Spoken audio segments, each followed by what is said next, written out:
सरदार शहर उपचुनाव अहम मोड़ पर।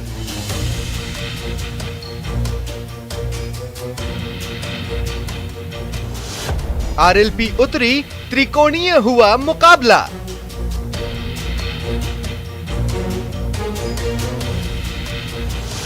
कांग्रेस ने कहा एक तरफा होगी जीत। अब मना बताओ, जब वो 3-4 बार फेल हो जाए, बिना अगली क्लास में गालबा की जरूरत कटे, कोई दूसरों काम धंधो खुलवाओ। बीजेपी कांग्रेस के दावों में कितना दम? अगर हम सब लोग मिलकर के प्रयास करेंगे तो ये सीट जीत सकते हैं। क्या कास्ट फैक्टर रहेगा हावी या चलेगा सहानुभूति कार्ड? कोई भी जातिवाद से चुनाव नहीं होता है। यहाँ व्यक्तित्व देखते हैं, कौन उम्मीदवार है उसको देखकर सरदार शहर के मतदाता अपना मताधिकार का प्रयोग करते हैं। निश्चित रूप से हम पंडित जी द्वारा किए गए कार्य तो पिछले सन 1985 से लेके पिछले आम चुनाव तक, सरदार शहर का घमासान नहीं रहा आसान। स्वागत है आप सभी का, आपके साथ मैं हूं स्वप्निल। सरदार शहर में आरएलपी ने अपना उम्मीदवार उतारा है और मुकाबला रोचक हो गया। अभी तक बीजेपी कांग्रेस में मुकाबला माना जा रहा था, लेकिन अब लड़ाई त्रिकोणीय हो चली है, क्योंकि सरदार शहर में जाट भारी संख्या में है, जिससे फाइट टाइट हो सकती है। कांग्रेस मजबूत स्थिति में दिख रही है, क्योंकि यह सीट परंपरागत रूप से कांग्रेस की मानी जाती है।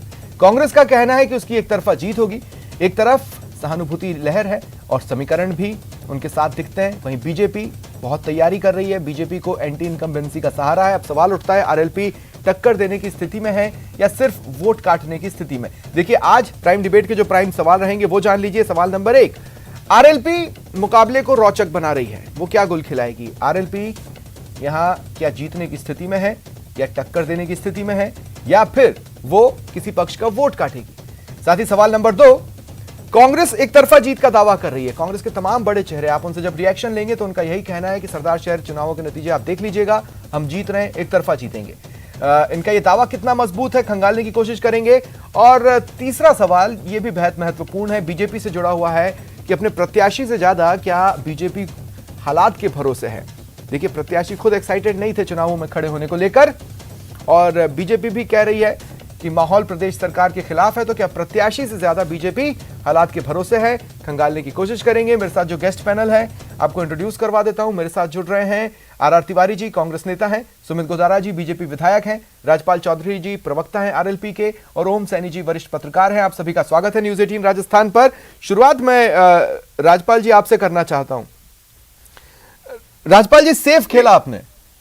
देखिए, लग रहा था, मैंने आपसे पहले भी एक बार ये सवाल किया हुआ है कि आप किस फैक्टर को भुनाना चाहेंगे। आपने सेफ खेला नहीं है, समझ में आ रहा है कि आप लड़ाई को कास्ट फैक्टर पर ले जाना चाहते हैं, आप अपनी संभावनाएं उसी में खंगालना चाहते हैं।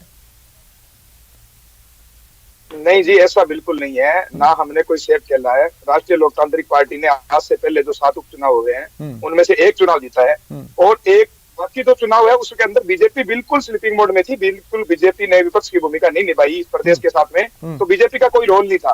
राष्ट्रीय लोकतांत्रिक पार्टी ने वल्लभनगर के अंदर कड़ी टक्कर दी कांग्रेस को, और हम सेकंड पोजीशन पे रहे। दरियाविद के अंदर हम सेकंड पोजीशन में, हमारा समर्थित उम्मीदवार था जो सेकंड पोजीशन पे रहा। सुजानगढ़ जो चुनाव था उसके अंदर भी राष्ट्रीय लोकतांत्रिक पार्टी और बीजेपी का चल रहा है। अभी तक जो उपचुनाव है उसके अंदर कांग्रेस के साथ टक्कर हमारी रही है, बीजेपी का इसमें कुछ लेना देना नहीं था। और हमारा जो किसान वर्ग से निकला हुआ कैंडिडेट है लालचंद, नहीं, आप तपे तपाए फॉर्मूले को अपनाने की कोशिश कर रहे हैं। जिन जिन चुनावों का आपने हवाला दिया और अपनी सेकंड पोजीशन की बात की, वहां हर जगह पर आप उसी फॉर्मूले को भुनाते आए हैं, उसी को आप कंटिन्यू कर रहे हैं यहाँ सरदार शहर में। इसमें अलग क्या है? अब की बार हमारा फॉर्मूला अलग है। अब की बार हमारी नई रणनीति है। जिस तरीके से यहाँ की जनता, ये कांग्रेस ने जो जातिवाद, जो कांग्रेस हमारे ऊपर जातिवाद का टेक लगा रहे हैं, ऐसा कुछ नहीं है। कांग्रेस ने तो वंशवाद का नारा बुलंद रखा है बिल्कुल। जिस तरीके से इनके शीर्ष नेतृत्व के अंदर जो चीजें देखी जाती है, उसी तरीके से कांग्रेस ने तो पिछले 40-50 सालों से वंशवाद की जो राजनीति हावी है कांग्रेस के अंदर, उसी तरीके से जो वंशवाद के लिए वापिस उनके अब देखिए राजपाल जी, मेरी बात को समझने की कोशिश कीजिएगा। मैं आपकी बात समझ रहा हूं, आप जो कह रहे हैं। मैं आपसे सिर्फ ये कहना चाहता हूं कि अभी तक जितने भी चुनाव हुए और वहां से जितने भी विधायक बने, वो सर्व समाज उन्हें चुनता था, है ना? हर जाति से लोग उनके लिए वोट करते थे। ऐसा अब आप कुछ नया इसमें समीकरण ले आए तो पता नहीं, लेकिन जब आप वंशवाद की बात करते हैं तो हम जानते हैं ना, आपकी पार्टी के जो सबसे बड़े प्रमुख हैं वो सांसद हैं और उनके भाई विधायक हैं, तो ऐसा तो नहीं है कि वंश की बेलें कहीं जाकर कट जाती हों, वो तो आगे ही बढ़ती हैं। नहीं देखिए, उसमें बिल्कुल ऐसा नहीं है। उनके जो भाई है वो पिछले 20 सालों से राजनीति के अंदर एक्टिव है। जो हनुमान जी है जो पूरे प्रदेश के नेता है, तो उनके अलावा जो खींवसर की जनता है, तो अनिल शर्मा भी तो राजनीति में ठीक ठाक पहचान रखते हैं। वहाँ के लोगों की जो ये मांग थी, अशोक अनिल शर्मा भी तो ठीक ठाक पहचान रखते हैं ना राजनीति में। जी, अनिल शर्मा भी तो ठीक ठाक पहचान रखते हैं राजनीति में। अनिल शर्मा और नारायण बेनीवाल में बहुत डिफरेंस है। नारायण बेनीवाल जी 20 सालों से खींवसर एक्टिव है और लोगों के बीच में रहते हैं। तो अनिल शर्मा जी ने तो किस तरीके से, जब उनके फादर साहब विधायक थे, तो किस तरीके से भ्रष्टाचार को यहाँ पे पनपाया था, वो चीज ना तो आपसे छुपी है और ना इस प्रदेश की और सरदार साहब की जनता से छुपी है। ठीक है राजपाल भाई, आप रहे मेरे साथ, मैं आगे भी आपके पास आऊंगा। सुमित गुदारा जी, अब मैं आपके पास आ रहा हूं। सुमित गुदारा जी, देखिए, मैं पहले भी इस बात को कह चुका हूं कि आपने एक ऐसे प्रत्याशी को अपना उम्मीदवार बनाया है, अपना ऑफिशियल कैंडिडेट चुना है, जो नो डाउट पूर्व विधायक है, लेकिन जब मोदी की प्रचंड लहर थी वो उस इलाके में हारे थे। मतलब जब आप 163 के जादुई आंकड़े को छुए थे, उस वक्त वो वहां पर हारे थे। फिर भी आपने उन पर भरोसा जताया, जबकि वो खुद पर भरोसा नहीं कर रहे थे। वो कह रहे थे कि मैं नहीं लड़ना चाहता हूं। तो क्या आप हालात के भरोसे ज्यादा हैं? स्वप्निल जी, इस बात पे तो मैं कहूँगा कि 163 जब जीते थे तब मैं भी हारा था, पर 2013 में मैं हारा था, पर 18 में जीता। तो हर चुनाव अलग होता है, हर परिस्थिति अलग होती है। और अशोक पिंचा जी हमारे पार्टी के समर्पित कार्यकर्ता हैं और उन्होंने जो आपने कहा बिल्कुल सही कहा। उनका एक बार था कि किसी और को मौका दे। उन्होंने ये देखो, ये पार्टी के निष्ठावान कार्यकर्ता की पहचान है। यही कांग्रेस और भारतीय जनता पार्टी में अंतर है। कांग्रेस में वो चाहेगा मैं मेरा परिवार रहे, भाजपा का कार्यकर्ता चाहेगा कि नहीं यहाँ भाजपा आगे आई। तो उन्होंने ये बात रखी और पार्टी का शीर्ष नेतृत्व वहां गया, उन्होंने रायशुमारी करी और सब जगह यही बात आई कि अशोक जी पिंचा बहुत ही सज्जन, सौम्य और ईमानदार व्यक्तित्व के धनी है, जिन्होंने सरदार के शहर की जनता की सदैव सेवा करी है। तो सभी का एक मत ये होके आया कि अशोक जी पिंचा जी को ही भारतीय जनता पार्टी प्रत्याशी बनाए। देखो, हार जीत तो अब आप ये बात कहोगे तो भारतीय जनता पार्टी कई बार हारी, पर हारी तो पहले तो 2 ही सीटों पे थे 84 में, पर ये पार्टी आगे बढ़ी। कई बार हार जीत ही मैं तो वो नहीं होता, मैं तो ये कि पार्टी की रीति नीति गांव तक पहुंचाए, प्रयास करे। और भंवरलाल जी इसमें वहां काफी लंबे समय तक 7 बार रहे, तो उनके सामने उन्होंने लगातार संघर्ष किया। अंतर थोड़ा ही रहा, थोड़े मार्जिन से कई बार रहे, पर इस बार जो भावना, मैं सरदार शहर में कल नामांकन में था, लोगों की, आम जनता की बड़ी भावना और बड़े वर्ग, किसान वर्ग और आम जनता वहां मौजूद, और उनका मानस यही कि इस बार सुमित जी देखिए, आपकी हार जीत का जो रेशो है ना, वो बहुत क्लियर है और वो अच्छा चल रहा है। अशोक पिंचा की हार जीत का जो रेशो है ना, वो बहुत अच्छा नजर नहीं आता। आप मेरी बात को समझिएगा, जब मैं कह रहा हूं कि मोदी लहर में आप हारे थे, आपने उस कमी को दूर किया, इस बात की क्या गारंटी है कि अशोक पिंचा ने दूर किया होगा, जबकि उस लहर के अगली बार भी वो हारे, है ना? और रही बात, आप ये कह रहे हैं कि अशोक पिंचा नहीं लड़ना चाहते थे, कार्यकर्ता चाहते थे। ठीक, यही रिएक्शन आपका बदल जाता था जब राहुल गांधी अध्यक्ष पद का चुनाव नहीं लड़ना चाहते थे कांग्रेस में, लेकिन लोग चाहते थे लड़े। वहां पर आप कुछ और कहते थे, यहां आप सपोर्ट कर रहे हैं। वो राहुल गांधी जी तो प्रॉक्सी रूप से कांग्रेस चलाते थे, चाहे चुनाव लड़े या नहीं लड़े। हाँ। ये एक विधानसभा का चुनाव और कांग्रेस का राष्ट्रीय अध्यक्ष का चुनाव, जिस पार्टी ने देश में 50 साल शासन किया, उसकी तुलना हम नहीं कर सकते। पर आप तुलना ये अवश्य करते कि कांग्रेस में क्या वहां पर और कोई नेतृत्व आया नहीं कि जो भंवरलाल जी, स्वर्गीय भंवरलाल जी शर्मा, उन्हीं के पुत्र को टिकट दी? क्या कांग्रेस की ये क्या रीति नीति है कि हर जगह जहां पर कोई भी विधायक के दुखद निधन होता है, सांसद का होता है, तो वहां पर उसी को परिवार को देती है? यही भारतीय जनता पार्टी, इसी हम हर जगह गर्व के साथ कहते हैं BJP is a party with a difference. यही एग्जांपल है कि यहाँ पे पार्टी जातिवाद से ऊपर पार्टी। और मैं आपको नहीं, अगर मैं गलत नहीं हूं तो परिवार के सदस्य को देकर जीतने की रणनीति तो आपने भी अपनाई। हाल ही के एक उपचुनाव का मैं आपको कोट करके बता सकता हूं, आपको भी याद होगा। राजसमंद में पूछो गोदारा जी से, किरण माहेश्वरी सुमित जी, आप समझ गए होंगे, बेटी को चुनाव लड़ाया। हमारा फार्मूला 2 सेकंड बस आरती तिवारी जी, सवाल के बाद आप ही के पास आ रहा हूं, 2 मिनट बस मेरा साथ दीजिए। सुमित गुदारा जी, ये फॉर्मूला कार्ड कौन नहीं खेलना चाहता? आपकी पार्टी कहां? ये होता तो दरियावाद में हम करते, ये होता तो हमारे मंडावा में जो सांसद साहब हैं उन्होंने वो सांसद बनने का सीट छोड़ी तो उनके परिवार को जाती। ये ऐसे ही संवरलाल जी जब सांसद बने तो उनकी सीट परिवार को नहीं थी, चाहे वहां पार्टी हारी हो। पर ये चीज बीजेपी हमेशा इस चीज में अड़िग है कि इस चीज में चाहे हार जीत अपनी जगहों पर, जो पार्टी के नीति है, पार्टी के मॉरल वैल्यूज है, उस पर पार्टी हमेशा अड़िग रही है। अलग थी तभी तो आर तिवारी जी, अब मैं आप ही के पास आ रहा हूं, लेकिन देखिए मैं आपको बता रहा हूं तब स्थितियां कैसे अलग थी।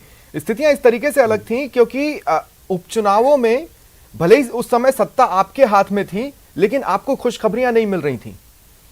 इस बार सत्ता किसी के हाथ में, लेकिन खुशखबरियां उन्हीं के पाले में जा रही हैं उपचुनावों में, कम से कम अब तक। एक आध अपवाद को छोड़ दे तो आर तिवारी जी, मैं आपके पास आ रहा हूं, इसका मैं जवाब देना चाहूंगा, सबको डिबेट में शामिल कर लेने दे, मैं आऊंगा, आप जरूर रिएक्शन दीजिएगा प्लीज।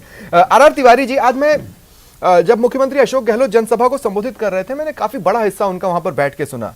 ठीक है, उन्होंने सरकार के काम और सरकार की पॉजिटिविटी को सरसरी अंदाज में कहा, लेकिन वो पूरे समय भंवरलाल जी को याद करते रहे। ठीक है, गलत भी नहीं है, नो डाउट, वो पर्सनालिटी ऐसी है उस इलाके में कि उन्हें याद किया जाए। लेकिन फिर हम कहेंगे कि सहानुभूति कार्ड है, तो आप कहेंगे नहीं है। अरे भाई, जब इतना बड़ा पोर्शन आप स्पीच का उसी पर ले जा रहे हैं तो सहानुभूति कार्ड खेल रहे हैं, आपको काम से ज्यादा सहानुभूति चाहिए। स्वप्निल, इसमें गलत क्या है? अरे भाई, मैंने खुद कहा गलत नहीं पहले मैं कह रहा हूं 7 विधानसभा के चुनाव जो शख्सियत किसी एक विधानसभा क्षेत्र से जीतते हैं, इसका मतलब उनका कितना बड़ा व्यक्तित्व होना चाहिए। सर्व समाज के नेता रहे, 36 कौम के नेता रहे, ब्राह्मण कुल में पैदा हुए, लेकिन ऐसा कोई भी वर्ग का आदमी अगर उनके घर पर, चाहे वो सरदार शहर में हो, चाहे जयपुर के निवास स्थान पे किसी भी बात के लिए मदद के लिए आया हो, भंवरलाल शर्मा जी ने उनकी आर्थिक मदद करी, जो कुछ मदद चाहिए था उनको की। अगर राजस्थान के जननायक वहां मुख्यमंत्री के रूप में आज वहां जाके कह रहे हैं कि हमने इतनी बड़ी शख्सियत खोई है, जो सरदार शहर के एक छोटे से गांव में पैदा हुए और पूरे भारत में विख्यात रहे, आज वो देश के ब्राह्मण कुल के सबसे बड़े हमारे शिरोमणि रहे, तो ब्राह्मण कुल में पैदा होकर के देश में सरदार शहर का नाम किया। और आज अगर आप यही बता रहे हैं, देखिए अभी भी आप यही बता रहे हैं, मैं कह रहा हूं अगर आप अपनी मेजॉरिटी की बात उसी के आसपास रखेंगे तो ये कैसे साबित कर पाएंगे कि आपके काम पर आपको वोट मिला? श्रद्धांजलि अर्पित करने के लिए कहना तो अच्छी बात है ना। सरदार शहर के लोगों की जिन्होंने लगातार 1985 से सेवा की हो, अगर उनके निधन के बाद में अगर हम एक वोट उनके श्रद्धांजलि के रूप में मांग रहे हैं, इसमें नैतिकता वाली बात है। और फिर हम ये कह रहे हैं वो स्वतंत्र है। आर तिवारी जी, 2 सेकंड में आपके पास तुरंत ही आ रहा हूं। हमने एक सवाल पूछा था आज सोशल मीडिया पर, वो ये था कि क्या आरएलपी सरदार शहर में टक्कर देने की स्थिति में है? देखिए, जो जितने भी लोगों ने वोट डाले उसमें से 64% कह रहे हैं हाँ, आरएलपी टक्कर देने की स्थिति में है।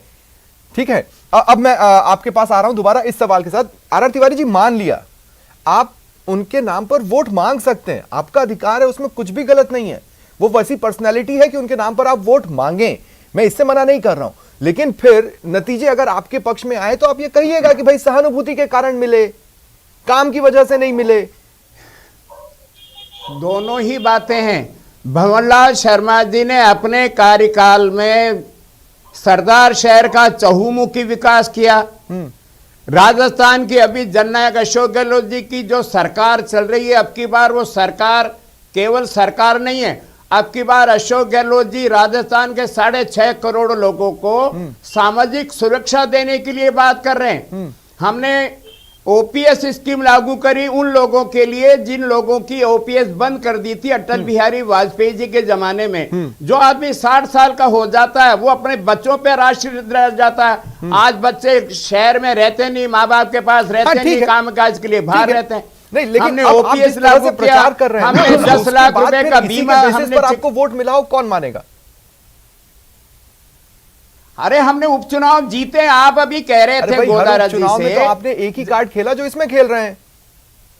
ये तो आप लोगों का मानना है। सवाल है कि सरकार अगर निकम्मी हो, सरकार जनता के काम नहीं करे, तो सरकार लगातार सरकार में होते हुए अपने उपचुनाव में जीत हासिल नहीं कर सकती। ठीक है, जब हम विपक्ष में थे, वसुंधरा राजे जी हमारे राजस्थान, मैंने उस बात को कोट किया था, मैंने उस बात को सुमित गोदारा जी से पूछने के दौरान कोट किया था, लेकिन मैं उस पर सवाल नहीं ले पाया था। मैं आगे जाऊंगा तो जरूर पूछूंगा। ओम सैनी जी, अब मैं आपको भी डिबेट में शामिल करना चाहता हूं, माफ कीजिएगा, 11-12 मिनट के बाद मेरे को आपके पास आने का मौका मिला, काफी इंटरेस्टिंग बातचीत चल रही है। मैं आपसे ये पूछना चाहता हूं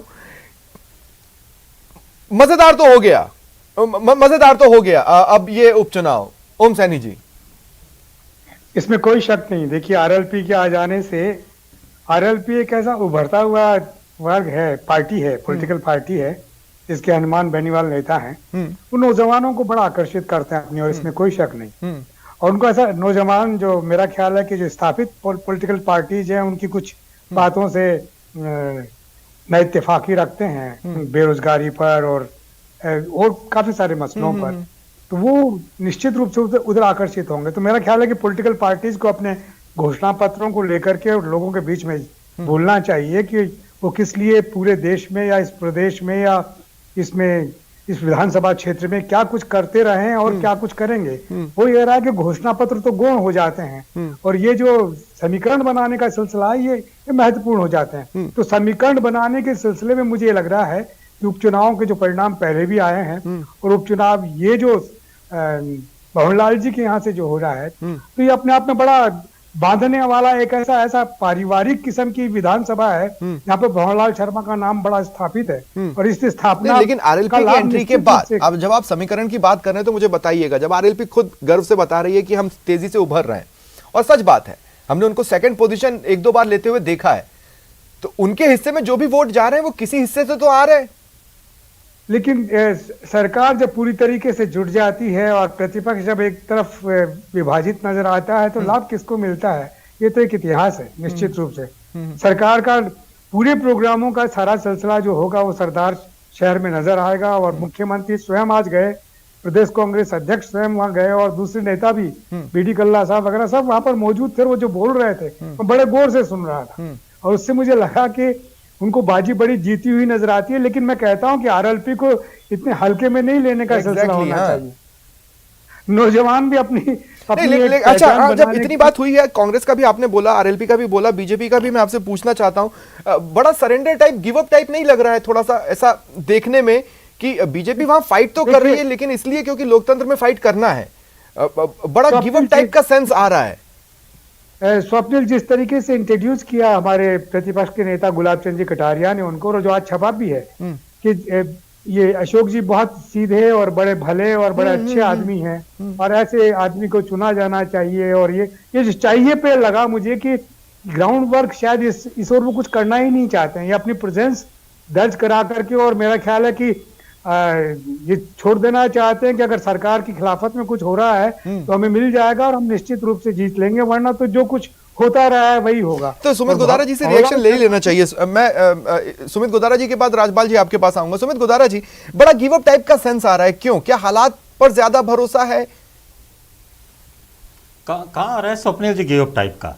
नहीं, पूरी देखिए, पार्टी कल वहां थी, नेता प्रतिपक्ष थे, उपनेता प्रतिपक्ष राठौड़ साहब थे, प्रदेश अध्यक्ष जी सतीश जी पूनिया, पूरी टीम, सांसद साहब, केंद्रीय मंत्री अर्जुन राम जी मेघवाल साहब, सांसद सीकर, सांसद झुंझुनू, सब पूरी की पूरी टीम, पार्टी वहां एकजुट संगठन, और विधायक सांसद सब पार्टी के, और पूरे का पूरे पार्टी वहां लग रही है। और मैं कह रहा हूं चुनाव भारतीय जनता पार्टी वहां जीतेगी। मेरे समीप का क्षेत्र है, कोशिश नहीं की। सुमित गोदारा जी, जहां से हम बैठ के देख रहे हैं, आपने कोई खास एक्सपेरिमेंट करने की कोशिश नहीं की।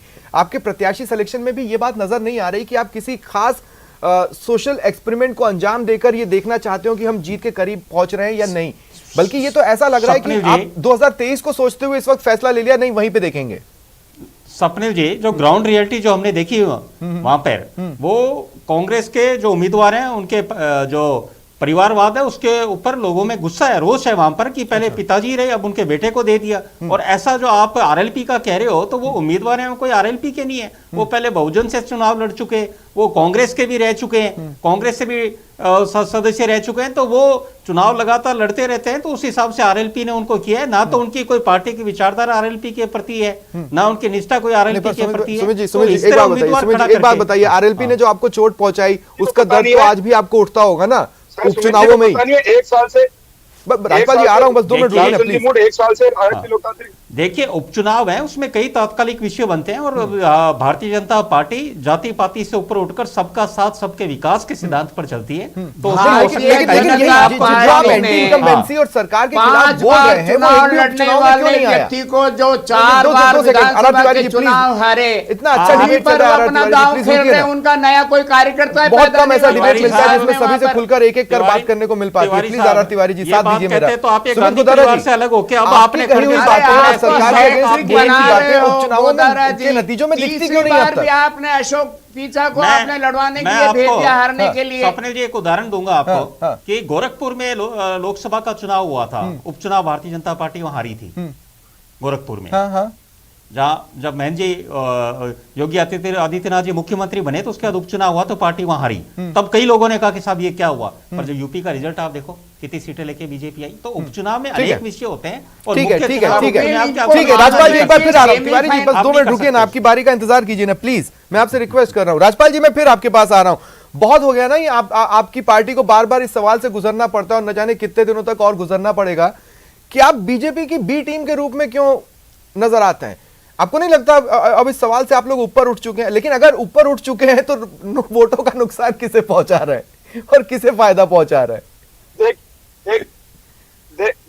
देखिए स्वप्निल जी, हाँ। जब ये पार्टियां हारने लगती है हाँ। तो इनको रहता है, कांग्रेस वाले कहते हैं कि आरएलपी बीजेपी की बी टीम है और बीजेपी वाले कहते हैं कि ये कांग्रेस की बी टीम है। सबसे पहले मैं पॉइंट टू पॉइंट बात करूंगा, सबसे पहले क्लियर करना चाहता हूँ, जैसे गोदारा जी अभी बोल रहे थे कि ये कांग्रेस के है, उनकी कांग्रेस के साथ विचारधारा है, तो मैं इनको क्लियर करना चाहता हूँ कि 1 साल से वो राष्ट्रीय लोकतांत्रिक पार्टी के सदस्य है लालचंद जी मूड। सेकंड थिंग, लालचंद जी मूड है जो हमारे कैंडिडेट है, जो ये लोगों के बीच में रहने वाले हैं, हमने यहाँ की जनता से इनको चुना है। जब बीजेपी ने तो यहाँ पे गिव अप बिल्कुल कर दिया, इन्होंने हथियार डाल दिए। जब बीजेपी हारने लगती है तो ये गोरखपुर की, दिल्ली की या बड़े हिंदुत्व की बातें करने लग जाती है। बीजेपी का इस चुनाव के अंदर कोई रोल नहीं है।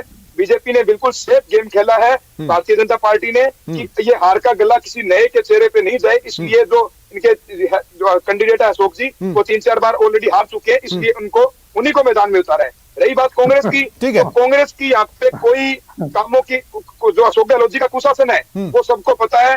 ठीक है, ये जो तिवारी जी बोल रहे थे, आर तिवारी जी, मैं आपसे एक बात, मैं आपसे ये सवाल इस तरीके से पूछना चाहता हूं कि इस उम्मीद के साथ कि आपने वो भेड़िया आया वाली कहानी सुनी होगी।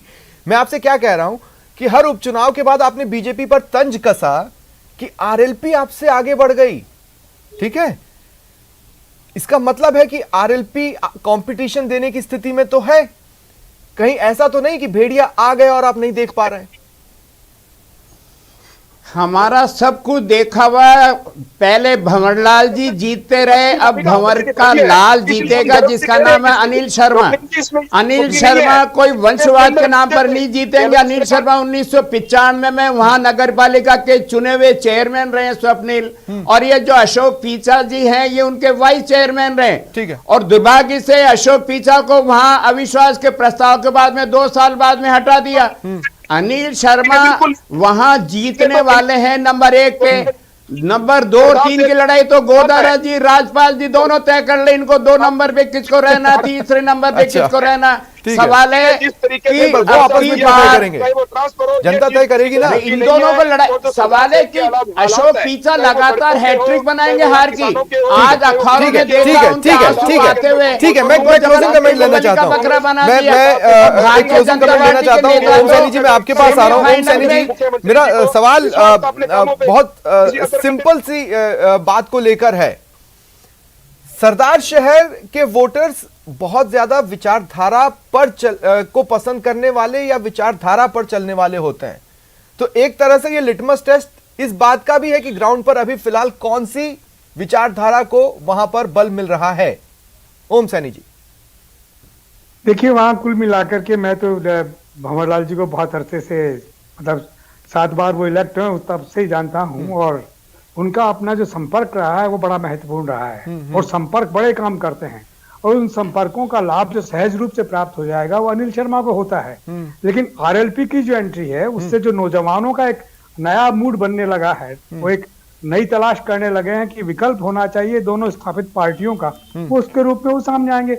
लेकिन मुझे जो सबसे कमजोर बात लग रही है वो ये है कि भारतीय जनता पार्टी ने इसको सिर्फ सहानुभूति के रूप में छोड़ दिया है, और चाहे जितने भी हो, लेकिन वो नजर नहीं आया उस तरीके का कहीं पर रुझान वगैरह सारा सिलसिला जो भी ठीक है। सुनने को मिल रहा है। देखिए ग्राउंड रियलिटीज से तो मैं वाकिफ हूं नहीं, मैं गया तो हूं नहीं वहां पर अभी, लेकिन ये सब सुनने में आ रहा है। तो ऐसा लगता है मुझे कि भंवरलाल शर्मा के नाम पर जो कुछ कांग्रेस ने अपना कार्ड खेला है वो निश्चित रूप से स्थापित सा है, उसमें कोई डाउट होता नहीं है। लेकिन कांटे की टक्कर किसमें रहेगी, सचमुच में मुझे लग रहा है कि आरएलपी और बीजेपी वाला जो सिलसिला है फिर ठीक है, कांग्रेस ठीक है। बहुत बहुत शुक्रिया आप सभी का मेरे साथ जुड़ने के लिए और इस चर्चा में शामिल होने के लिए।